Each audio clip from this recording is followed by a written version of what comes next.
News first channel ಹಾಗೂ ಡಿಜಿಟಲ್ನಲ್ಲಿ ಜಾಹೀರಾತು ನೀಡಲು ಈ ನಂಬರ್ಗೆ ಸಂಪರ್ಕಿಸಿ. ಎಸ್ಐಟಿ ಕಚೇರಿಗೆ ಉದಯ್ ಕುಮಾರ್ ಜೈನ್ ಅವರನ್ನ ನಿನ್ನೆ ವಿಚಾರಣೆಗೆ ಕರೆದಿದ್ರು. ವಿಚಾರಣೆ ಸಂದರ್ಭದಲ್ಲಿ ಹಲವಾರು ಪ್ರಶ್ನೆಗಳನ್ನ ಎಸ್ಐಟಿ ಅಧಿಕಾರಿಗಳು ಕೇಳಿದ್ದಾರೆ. ಉದಯ್ ಕುಮಾರ್ ಜೈನ್ ಇದ್ದಾರೆ. ನಿನ್ನೆ ಏನೆಲ್ಲ ನಿಮಗೆ ಪ್ರಶ್ನೆಗಳನ್ನ ಎಸ್ಐಟಿ ಅಧಿಕಾರಿಗಳು ಕೇಳಿದ್ದಾರೆ? ಅಂದ್ರೆ ನಾನು ನಿನ್ನೆ ಹೋದಾಗ ನಂಗೆ ಮೊನ್ನೆ ಹೇಳಿದ್ರು, ಇದು ಫೋನಲ್ಲಿ ಸಾಕು ಒಂದು ಇದಕ್ಕಂತ ಹೇಳಿದ್ರು, ಕಾರ್ಡ್ ಆಧಾರ್ ತಲೆ ಕೇಳಿದ್ರು. ನನ್ನ ಫೋನಲ್ಲಿ ಅದು ಸರಿಯಾಗಿ ಕಾಣ್ತಿರ್ಲಿಲ್ಲ ಅಂತ ಮತ್ತೆ ನನ್ನ ತಂಗಿ ಮನೆಗೆ ಫೋನ್ ಮಾಡಿ ಹೇಳಿದೆ, ಅವರು ಕಳಿಸಿದ್ರು. ಮತ್ತೆ ನಂದು ಕೇಳಿದ್ರು, ಅಂದ್ರೆ ನೀವು ಈಗ ಇಲ್ಲಿವರೆಗೆ ಜೀವನ ಅಂದ್ರೆ ಎಲ್ಲಿ ಶಾಲೆ ಹೋಗಿದ್ದು, ಎಲ್ಲಿ ಕಲ್ತದ್ದು, ಏನೆಲ್ಲ ಉದ್ಯೋಗ, ಅದೆಲ್ಲ ಕೇಳಿದ್ರು. ನಾನು ನಂದು ಸ್ವಂತ ಮನೆ ಇಲ್ಲಲ್ಲ, ನನ್ನ ತಂದೆ ತಾಯಿ ಮನೆ ಮುಡಿಬಿದ್ರಿ, ಅಲ್ಲಿ ನಾನು ಶಾಲೆ ಹೋಗಿದ್ದು 1ನೇಯಿಂದ 7ನೇವರೆಗೆ. ಮತ್ತೆ ಇಲ್ಲಿ ಬಂದದ್ದು, ಮತ್ತೆ ಇಲ್ಲಿ 96ರಲ್ಲಿ ನಾನು ಆಟೋ ಮಾಡಿದ್ದು. ಕೇಳಿದ್ರು ಎಷ್ಟು ಆಟೋ ನಂಬರ್ ಎಲ್ಲ ಕೇಳಿದ್ರು. ನಾನು 3 ಫಸ್ಟ್ ಲ್ಯಾಂಬಿ ಆಟೋ ಮಾಡಿದ್ದೆ, ನೆಕ್ಸ್ಟ್ ಒಂದು ಆಟೋ ಮಾಡಿದ್ದೆ ಬಜಾಜ್, ಇನ್ನೊಂದು ಆಟೋ ಆಪೆ ಮಾಡಿದ್ದೆ, ಇನ್ನೊಂದು ಬಜಾಜ್. ಅಂದ್ರೆ ಎಲ್ಲೆಲ್ಲ ಅಂದ್ರೆ ಯಾವ ಇಸಿವಿಗೆ ಯಾವುದೆಲ್ಲ ಆಟೋ ಚೇಂಜ್ ಮಾಡಿದ್ರೆ ಅದೆಲ್ಲ ಎಲ್ಲ ಕೇಳಿದ್ರು.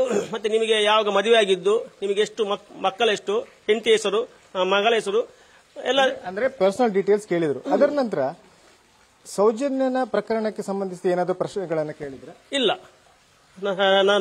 ಅದರ ಬಗ್ಗೆ ಏನು ಕೇಳಿಲ್ಲ. ಈ ಬುರುಡೆ ರಹಸ್ಯದ ಪ್ರಕರಣ ಅಥವಾ ಈ ಶವಹೂತ ಪ್ರಕರಣಕ್ಕೆ ಸಂಬಂಧಿಸಿದಂತೆ ಚೆನ್ನಯ್ಯನ ಪರಿಚಯ ಏನಾದ್ರೂ ದೂರುದಾರ ಆಗಿ ಬಂದಂತ ಚೆನ್ನಯ್ಯನ ಪರಿಚಯ ಏನಾದಿದೆ ಅಂತ ಕೇಳಿದ್ರೆ?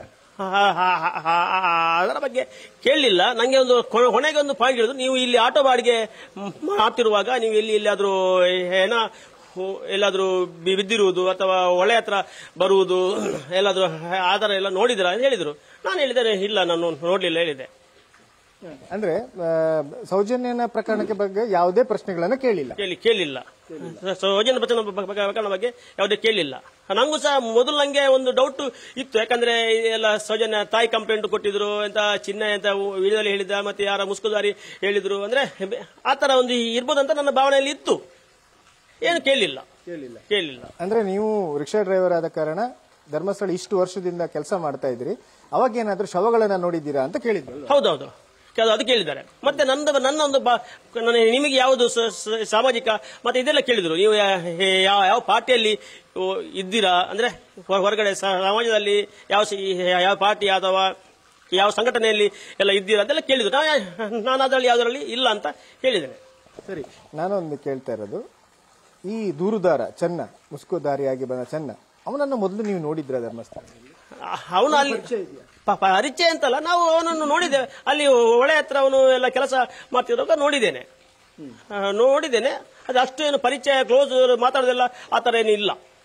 ಈಗ ಅವನು ಹೇಳಿದ್ದು ಇಲ್ಲಿ ಆತ ರಹಸ್ಯವಾಗಿ 100 ಶವಗಳನ್ನು ಹೂತಿದ್ದೇನೆ ಅಂತ ವಿಚಾರಗಳೇನಾದ್ರೂ ನಿಮ್ಮ ಗಮನಕ್ಕೆ ಆಗ ಬಂದಿತ್ತ?